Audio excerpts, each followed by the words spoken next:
ज्ञानं विदधाति पूर्वम्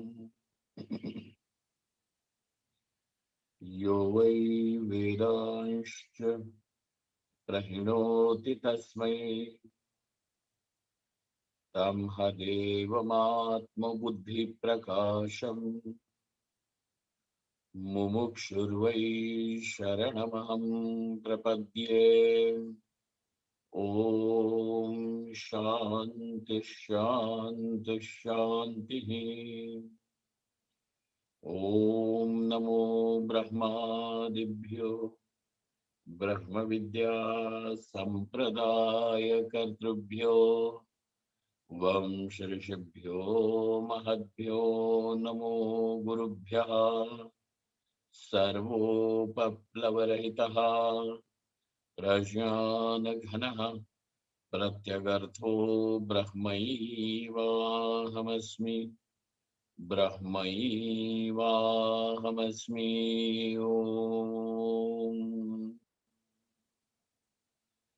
वेदान्तार्थविभासकाय गुरवे शान्ताय सन्न्यासिने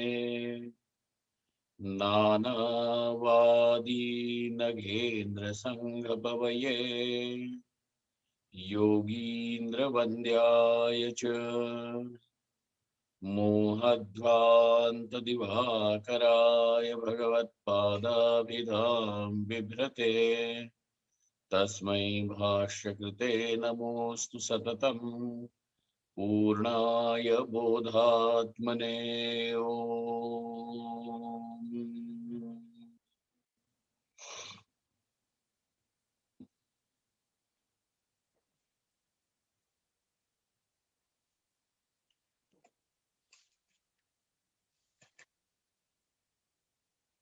We will recite the Bhagavad Gita from verse number 60 in order to recall, the topics that is going on and also the subtopics that have been covered. Yatato hyapi kaunteya, yatato hyapi kaunteya, purushasya vipashchitaha, purushasya vipashchitaha, indriyani pramathini, indriyani pramathini, haranti prasabham manaha, haranti prasabham manaha. O Kaunteya, son of Kunti, indeed the powerful senses, they forcefully, balat, forcefully take away the mind even of a person who is sincerely striving. Sincerely striving in the sense, the one who though controls the external activities of not falling prey to the allurements, etc., and guards his behavior, his participation in the world. O Arjuna, even of such a person, the senses are so powerful that they will take his mind away. Okay? Indriyani pramathini haranti prasabham manaha. So now what is the solution to it? Tani sarvani sanyamya, tani sarvani sanyamya, yukta asita matparaha, yukta asita matparaha, vashe hi yasyendriyani, vashe hi yasyendriyani, tasya prajna pratisthita, tasya prajna pratisthita. Now, in a way, when a person follows the codes of the dharma, in the sense, he keeps the viveka alive, burning, as what is what is sanctioned and what is prohibited. And thus he follows that which is available to him through dharma. Tani sarvani sanyamya. So the first condition is this. And then yukta sita matparaha. Thus the person is in a way gathered, controlled. He has a mastery. So he sees that the locus of control of his life is not somewhere else. He makes the decisions, he makes the choices, and all the choices and decisions that he is making of participating in the world are very much in tandem with the Shastra, Dharma Shastra. Dharma Shastra means what to do, what not to do. Okay? Because Dharma tells you, do this, don't do this. So thus, sarvani sanyamya, the first thing. And then yukta sita matparaha. Now he comes to this firm conclusion that Paramatma alone is the final and real destination that I am seeking. Temporarily, job, money, prestige, career, children, all this could be seen. But ultimately and truly, it is Paramatma alone who's my absolutely final destination. Okay? रास्ते का पड़ाव नहीं है, गंतव्य है, मंजिल है. So matparaha, and therefore now he becomes dedicated to his goal, which is Paramatma, Parameshvara. Thus becoming matparaha is the solution even to eradicate the hidden ragas, the hidden likes and dislikes, which are deeply rooted in the person's mind. Because we had seen that a person who may even control the indriyas, yet the indriyas also will come back from the nishiddha vishayas, yet the rasa may remain. And the rasa means the rag, the interest. Don't treat as some casual curiosity. It is not casual curiosity. It is rasa. And therefore, that rasa may remain even in case of a person who is sincerely, honestly seeking. No, he's not making a show of his spirituality to convince others that he's better than rest. No, even we are talking about a sincere seeker like this. Then what is the solution? Because this rasa is going to be an obstacle for his Shravana Manana Nididhyasanam. It will not allow the prajnasthairiam to take place. It will not allow the prajnasthairiam, the stability of knowledge, to take place.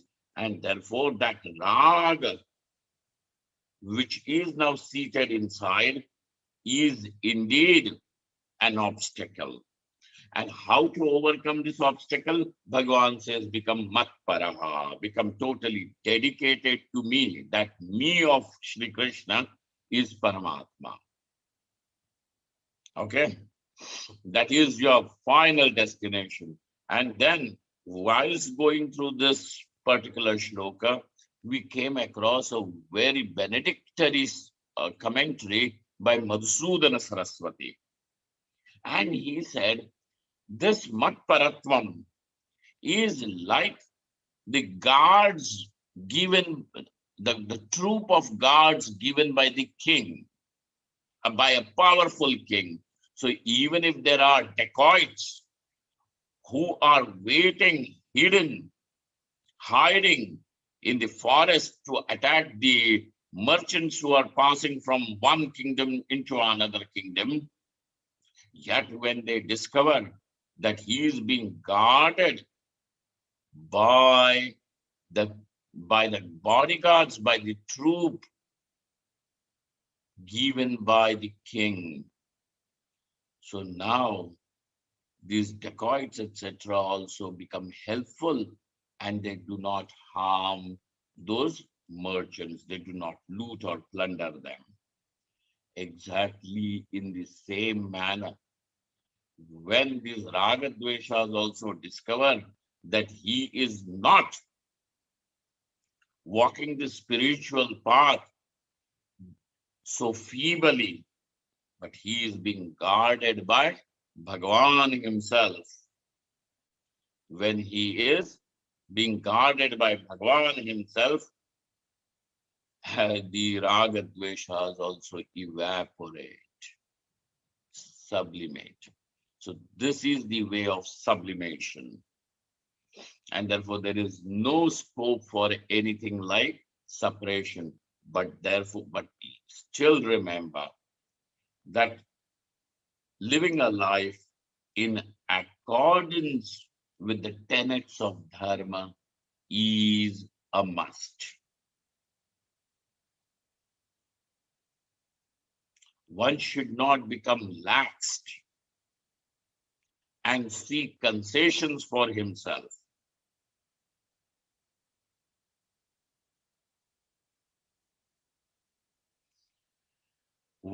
And therefore, when Bhagavan has said, Vashehi Yasyendriyani, outwardly you are not going to see whether there is any raga or dvesha in that person deeply rooted. But all that you can observe, we can observe about such a person is his indriyas never cross the threshold. And therefore, which means he doesn't indulge in something that is nishid. Got it? If there are people who are justifying their nishiddha actions as humko to kya hoga, hum sab theek hai. These are the people most dangerous. Swayam nashtaha anyan nashayati.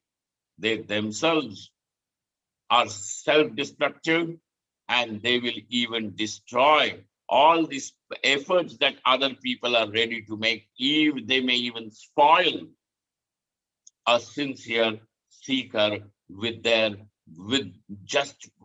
justification for their weaknesses. So beware. Vashehi Yasyendriyani. So outwardly you are going to see only the person living of high standards of moral life. So this is a person whom you can trust.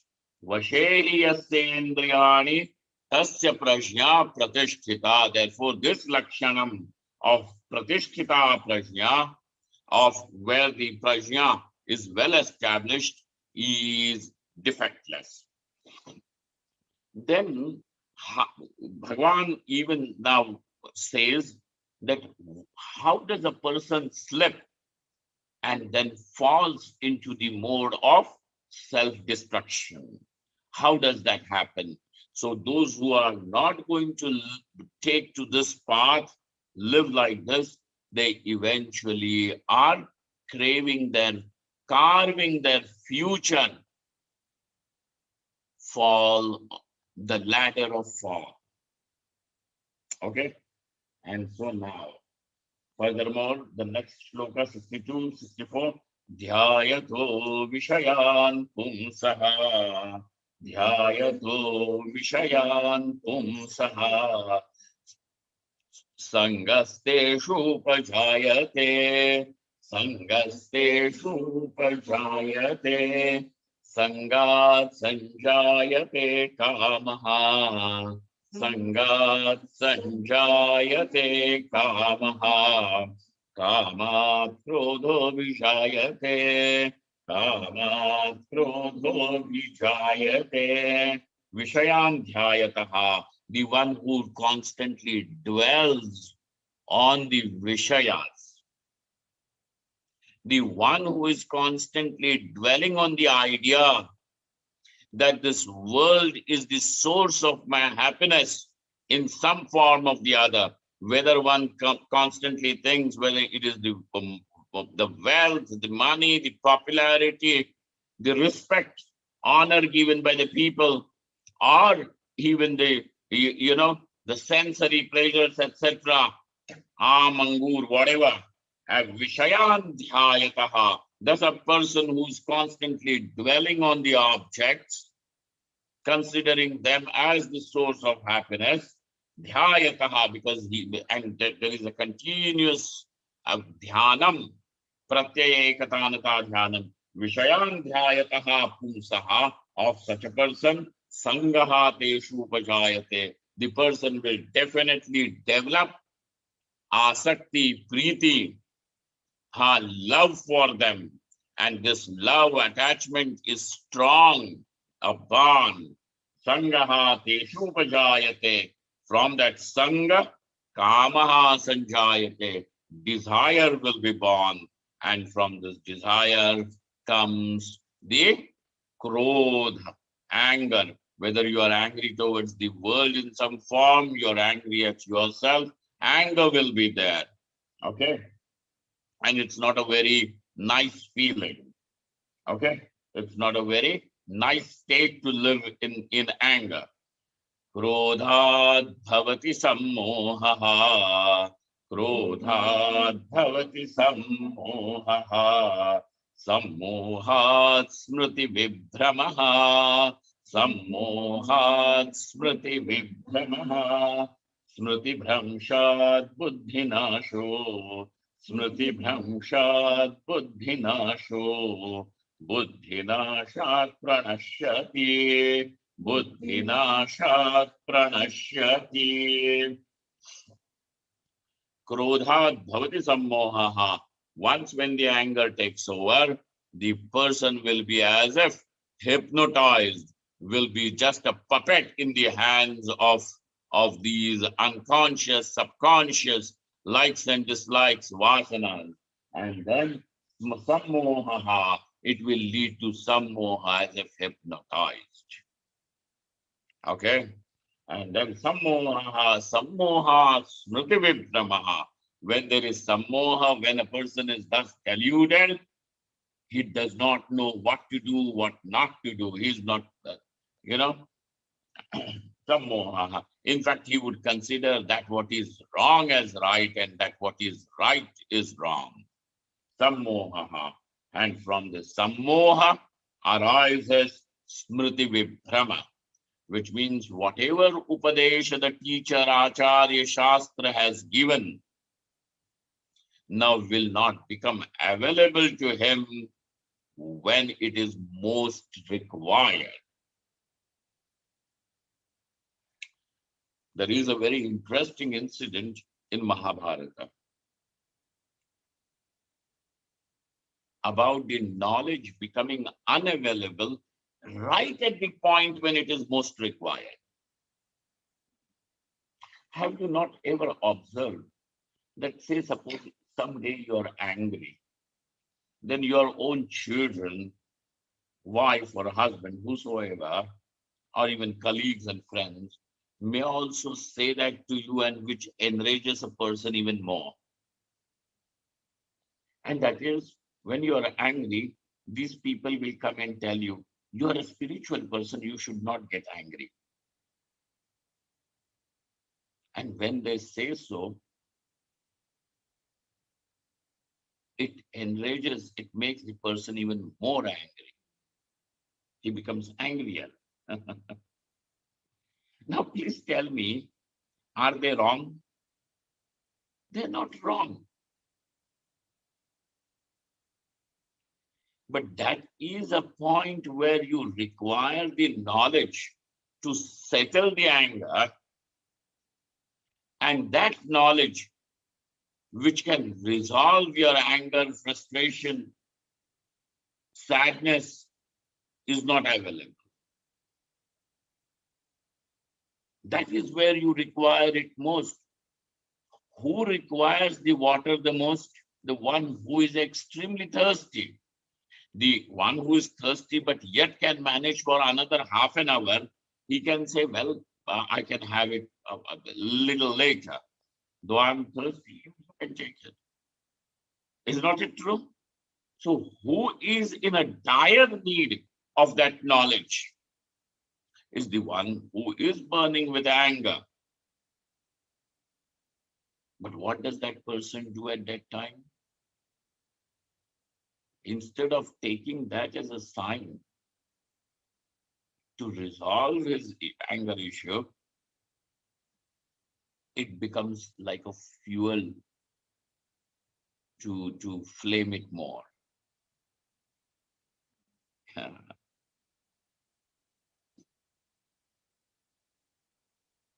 Swamiji, you're a Swamiji, you should not get angry. So then I say, oh, so the license to get angry only you have. You have the monopoly. You keep on doing whatever you want. And I should not even say this. Huh? I know. No, no way of doing it.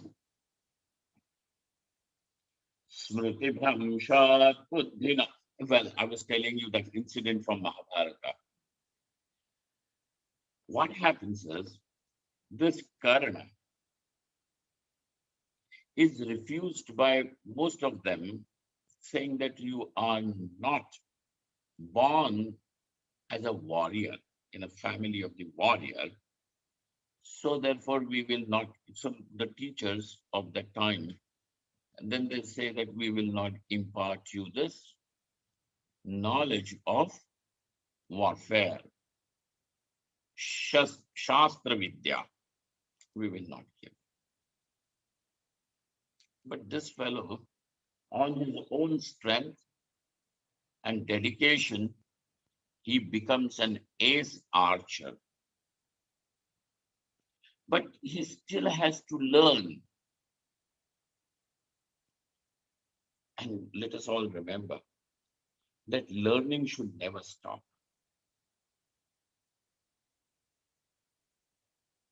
Not only that it will keep us humble, but it will keep on showing you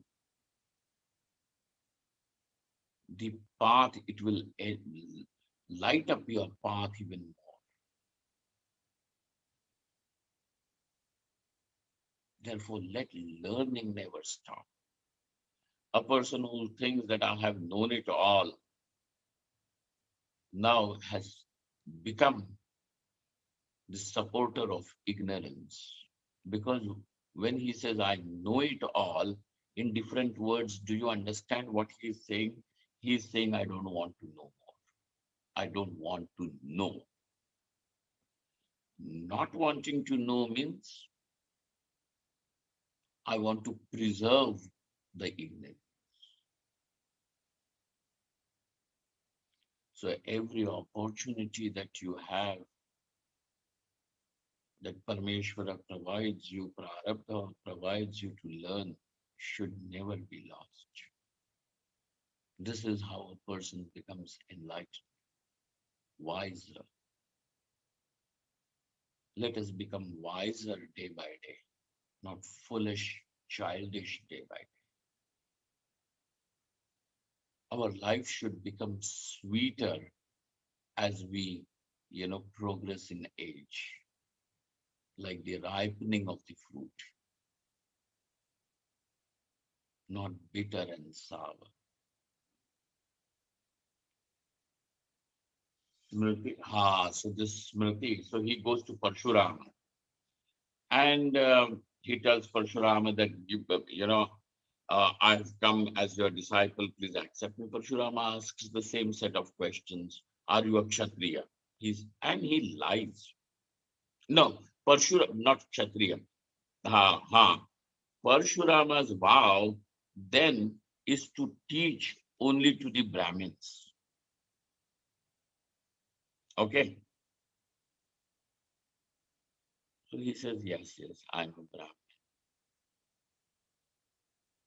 And one day, when he is serving Parshurama in the forest somewhere, Parshurama says, I want to sleep in one afternoon. And so, he says that, you can keep your head on my lap as the pillow and sleep. So when the teacher is thus sleeping, he sits quiet, not, not even moving his little toe, because the teacher's sleep will be disturbed. So he sits. And at that same time, some worm or some, what do they call it? A bumblebee starts biting him in the lap. Now he cannot even shake his body, whisk away that fly or whatever that insect is. And that insects keep on biting so much that it almost digs a hole in his flesh and it starts bleeding. As a result, the hot blood seeps, under the head of the teacher, and he feels something liquidy, warm is there.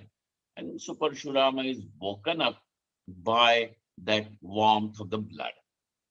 And when he wakes up, he sees that Karna's leg is full of blood. And he says, what happened? He says, a worm has bitten me. Worm means that insect has drilled into my flesh. And Parshurama says, you didn't even move. This kind of an extraordinary quality of, of endurance cannot be in any Brahmin. Then you have to be somebody other. Who are you? And when he asks, he says that I am so and so. Forgive me, I lied to you before. Now Parshurama already has given all the mantras, astras, everything he has given. And Parshurama then curses him, saying that Karna, you have deceived me in a way. And therefore, whatever knowledge that I have given to you, though is there with you now, but it will not become available to you when it is required the most. Now look at this Parshurama's curse and link it to what Bhagavan Shri Krishna is saying. Smriti Bhramsha. On the battlefield, for Karna all his life for no good reason has regarded Arjuna as his arch enemy. As his arch enemy.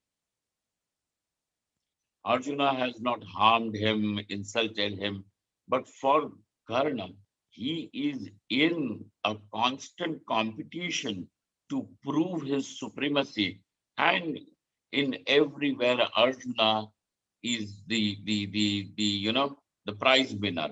And therefore, Karna is angry at him and considers him as arch enemy. Now that anger of Karna is even more intense on the battlefield. The final battle of Mahabharata is so much. And he has already promised Kunti, the mother of Pandavas, that you will have all your children alive except Arjuna. So he really wants Arjuna dead at any cost. The anger has gone that much because it is not a war for a cause. Now it is his personal reason that he's fighting the war.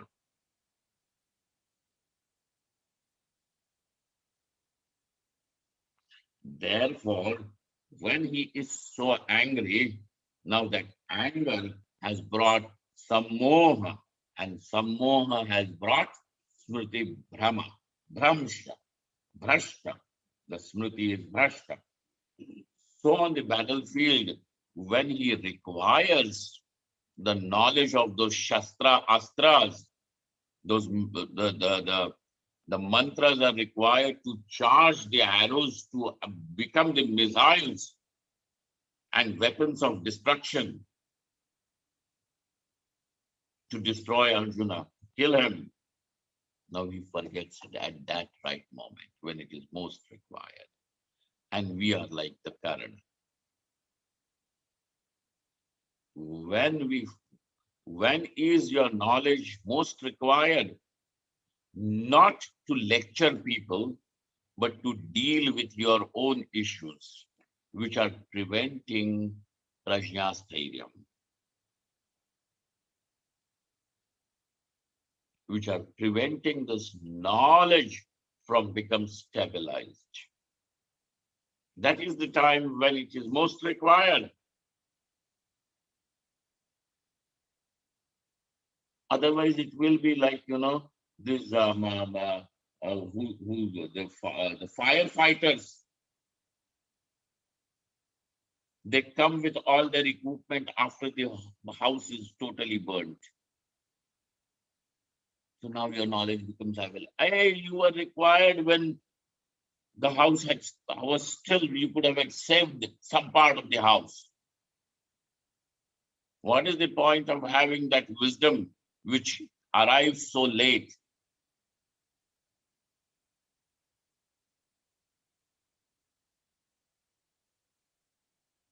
When it is most required, and that is what Bhagavan Ashokara said, is the meaning of uh, Smriti Vibhrama, means Smriti Bhramsha. He says, Smrityutpatti Nimitta Praptau Anutpatti. When the occasion arises for the knowledge imparted by the teacher, by the Shastras, to play its role, that knowledge which will come from the memory does not become available. Why? Because that samoha now is sitting so tight, like a rock on the head. This knowledge cannot come out when it is required. Thus, it will be sitting tight and heavy, preventing the memory to emerge. And therefore, even this knowledgeable person, under the influence of anger and delusion, will act not just like any ordinary person, but maybe at times even worse than such a person. But when it comes for him to lecture others and talk high, you will find that, oh, he is Sakshat Vasishtha. But for himself, he is already fallen from the grace. And therefore, Smriti Vibhramaha, Smriti Bhramsha, Buddhinasho. And from the Smriti Nasha, Smriti Bhramsha, Smriti Nasha, Smriti Bhramsha. Smriti Nasha means unavailability of that memory, of the knowledge. Buddhinashaha, now the person becomes indiscriminative. He does not have discrimination. Now, what is the function of buddhi? What is the function of your intelligence if it cannot even tell you what is to be done, what is not to be done, what is right, what is wrong, what is real, what is not real? So the function of buddhi is to discriminate. And when the buddhi becomes so dull that it is unable to discriminate,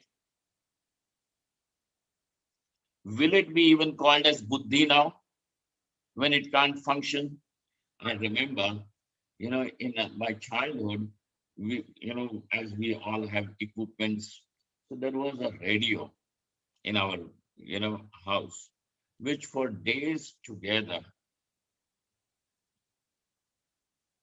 had become dysfunctional. I mean, bigadlela. What do they call it? Huh?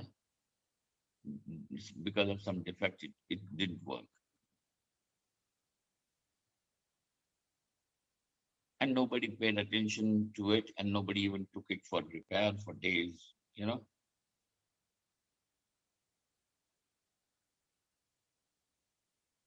Then if there was any other equipment, let us say a refrigerator, if it had problems, then my father would say, now this fridge also has become a radio. The fridge also has become a radio, which means the fridge is some space of storage, but for refrigeration. No, you can't use fridge as, a cupboard to keep your clothes. Dysfunctional fridge. So it is no longer a fridge. So similarly, if you have buddhi, and if this buddhi doesn't work, doesn't function as it should function, then will it be called as buddhi? No, it's gone. And therefore, that is buddhi nash. When buddhi doesn't function as buddhi, why call it buddhi?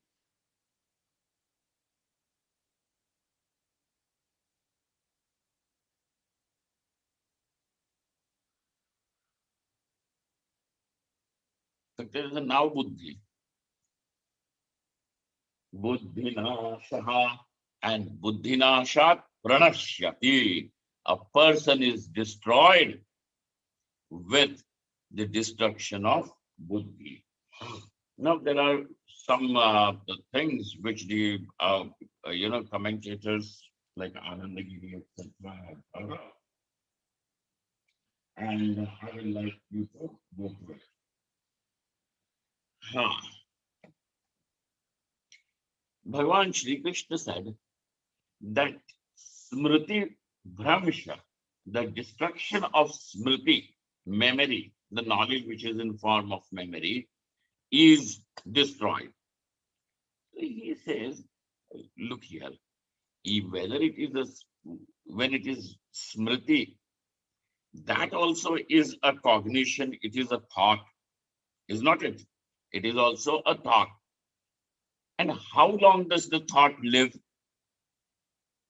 The thought has a life, let us say, even for 3 moments. The moment of its birth, the moment of its existence, and the moment of its dissolution, and getting replaced by another thought. So whichever thought it may be, it has a life and it eventually will die, go. Correct? Every thought. Smriti is also a thought. Vrittayah panchatayah pramana viparyaya vikalpa nidra smritayah. Even smriti is also a thought.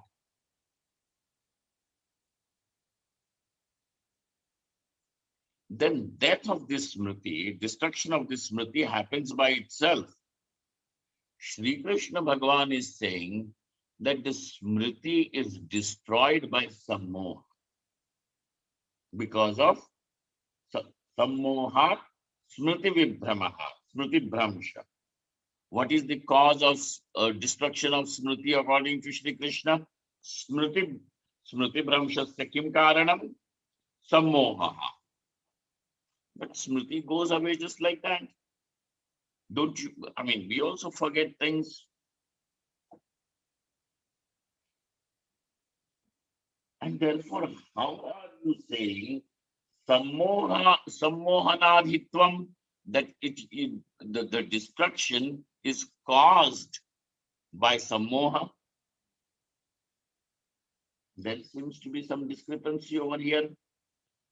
And so, Bhagwan Bhashyakara explains what is meant by that smriti bhramsha, destruction of smriti. What is it? It is not like thought rising and thought going away, but it simply means smriti utpatti nimittao anuspatti. Smriti utpatti nimitta praptao. Smriti utpatti nimitta praptau anutpatti. When there is an occasion that demands the presence of that knowledge. The knowledge which is in form of memory does not become available. This unavailability is destruction over here. It is not that casual, regular destruction of the thought. And therefore, Bhagavan Shri Krishna saying that Smriti Bhramshasya Kim Karanam Sammoha. Delusion. That Sammoha is the cause for Smriti Nasha. Then another thing which Bhagavan Shri Krishna has said, and that is Buddhi Nasha Pranashyati. The person is destroyed. Who is this person? The conscious being. He, the Purushaha, is destroyed.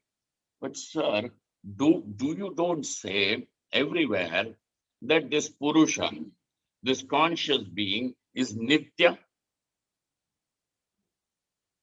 Is Nitya. So if he is Nitya, Nitya means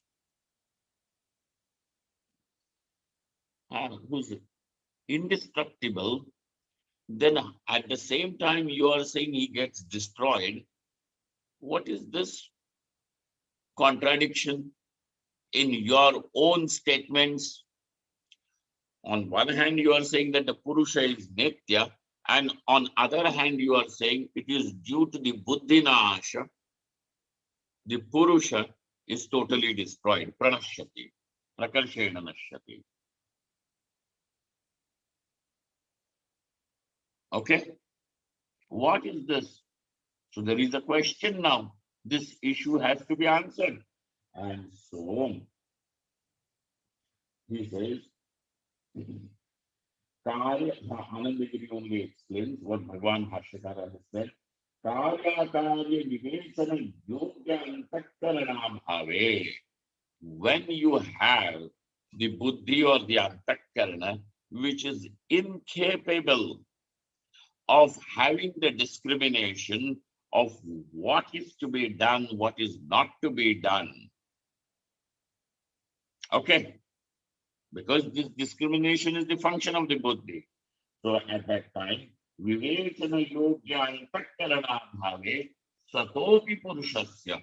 Though this Purusha is Sadvastu, is there, is existing, Karana Bhavad, because now he does not have the right equipment. Karana Bhavad, because the buddhi is not functioning as it should function as that particular instrument of discrimination. And at that time, Karana Bhavad, Apagatatva Viveka Vivakshaya. Now, in order to explain that there is loss of this capacity to discriminate, apagatatva viveka vivakshaya nashtavyatva vyapadeshaha. This is what we are calling as his destruction. Bhashyakara has said, Purushartha ayogyo bhavati ityarthaha. Now this person's life is wasted because he cannot achieve dharma, artha, kama, moksha, any of these purusharthas.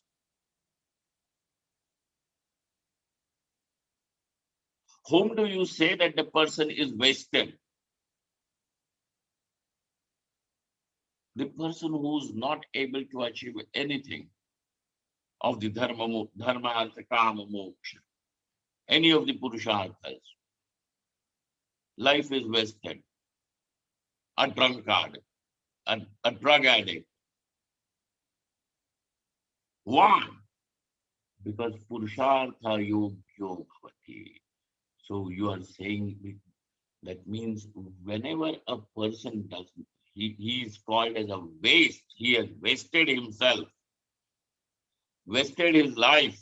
He has destroyed himself. Means that he becomes incapable of any achievement. Achievement in the sense, dharma and moksha, mostly. Over there, 18. This is called as his pranash, destruction. Because this is how we call the person is has he has destroyed himself. Okay. Uh,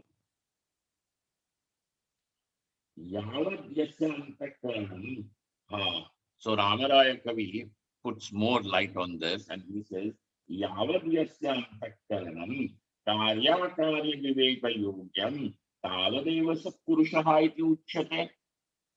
You are going to say he is a human or he is a human being as long as he is able to be human,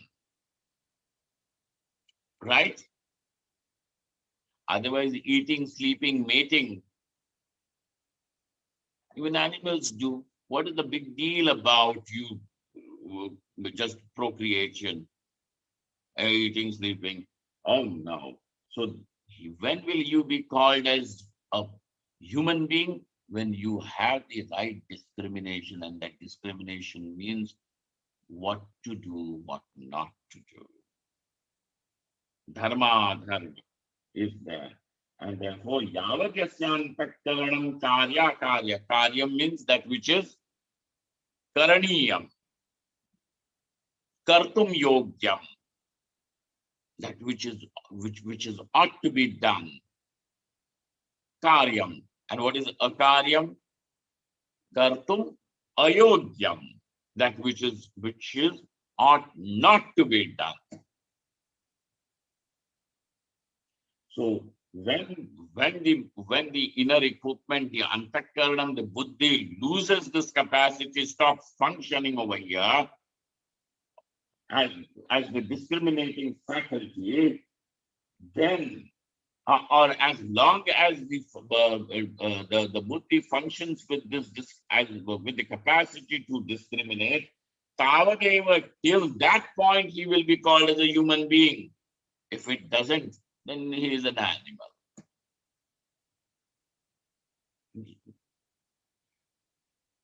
Got it? And that's why, this is destruction of the person as a human being. Viparita bhava antakaranam purushaha tavadeva sa purushaha iti uchyate. Yo hi purushartha yogyo jataha sanvitaha loke vyavahriyate. And Madhusudana Saraswati adds to it, and he says, when a person becomes totally incapable of discrimination, and therefore he cannot do anything that is Purushartha, that time that person, hey, it's such a destroyed person, rest of the world considers him to be as good as dead. Mritaha iti loke vyavahriyate. According to the Shastra, the Purusha is Nitya only. But now, for everyone, such a person has no value. He is considered to be as good as dead. Nobody takes significance of his existence. His existence has no value for anyone. Where did it all begin? Dhyayato Vishayan Pumsaha. From there. Sangasteshu upajayate, sangat sanjayate kamaha, kamahat krodho vijayate, krodhat bhavati sammohaha, sammohat smriti vibhramaha.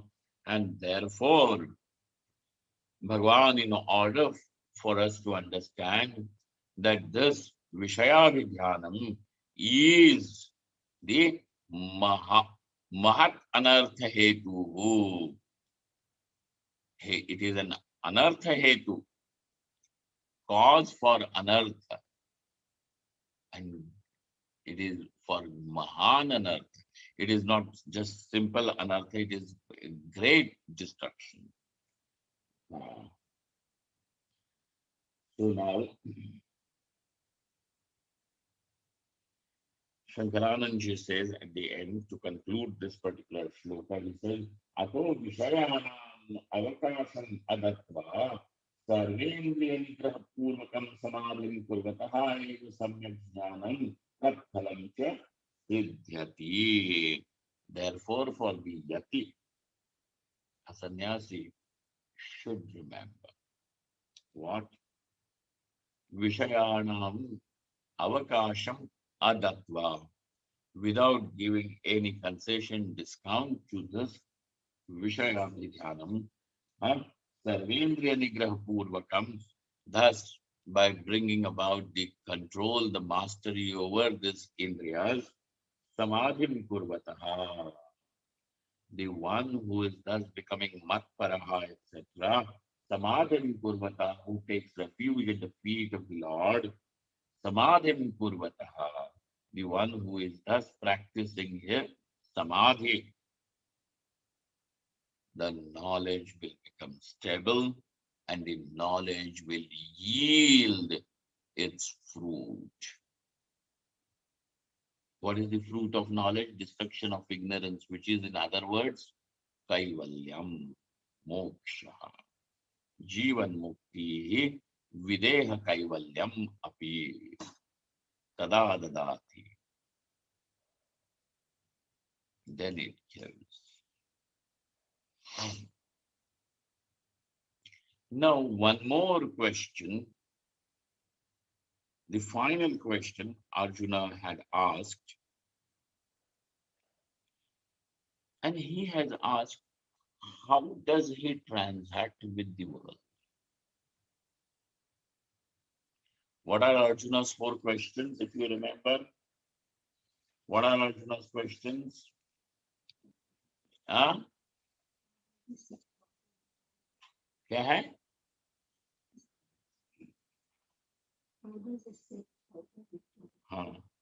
54.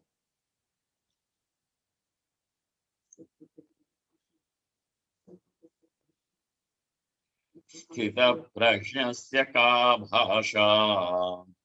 स्थितप्रज्ञस्य का भाषा? समाधिस्थस्य केशव, समाधिस्थस्य केशव, स्थितधिः किं प्रभाष्येत, स्थितधिः किं प्रभाष्येत, किम् आसीत व्रजेत किम् आसीत व्रजेत किम्. So now, how is he seated has been answered.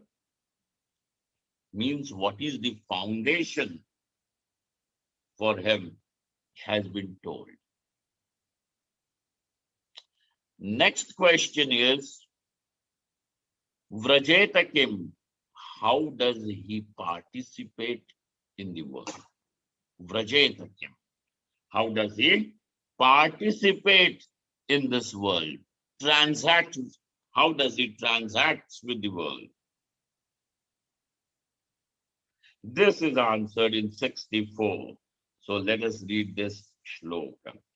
Ragadvesha viyuktaistu, Ragadvesha viyuktaistu, Vishayanindriyaishcharan, Vishayanindriyaishcharan, Atmavashyai vidheyat, Atmavashyai vidheyatma, Atmavashyai vidheyatma, Prasadam adhigacchati.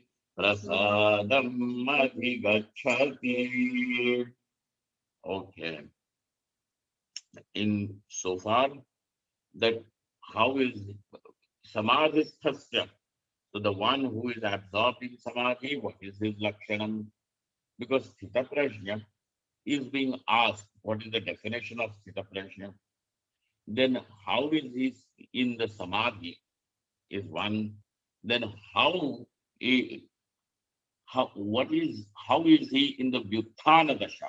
When he is not in the samadhi, then he is seated in the sense, how does he strive to go back into samadhi? Okay. That's another issue. And then when he is not in the samadhi and not even striving to go back, but when he is actually transacting, participating in the world, how does he do that? And because we want to know if he's in the Vyuttara Dasha, how is that Sthita Prajna's participation? And why do you want to know? Oh, I'm curious. No, so that one can draw certain conclusions for himself, for his own, to draw the map of his sadhana. Correct? To draw inspiration, not just inspiration, to draw the map. How should I make my progress? To learn from that. So here,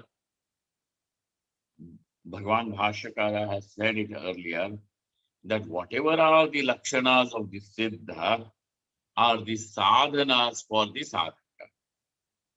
Remember this, an important message. Whatever are the lakshanas of the Siddha are the sadhana for the sadhaka. So that is why we want to know now, which we will see tomorrow. Yeah, tomorrow, tomorrow Saturday. We will see in our next class. Mahadeva, Mahadeva. Om Purnamadaha Purnamidam Purnat Purnamudachyate Purnasya Purnamadaya Purnameva Avashishyate. Om Shanti Shanti Shanti Shankaram Shankaracharyam Keshavam Badarayam Sutrabhashakutau Vande Bhagavantau Punah Punah Ishvaro Gururatmeti Murti Veda Vibhagine Vyomavadvyaptadehaaya Dakshinamurtaye Namaha.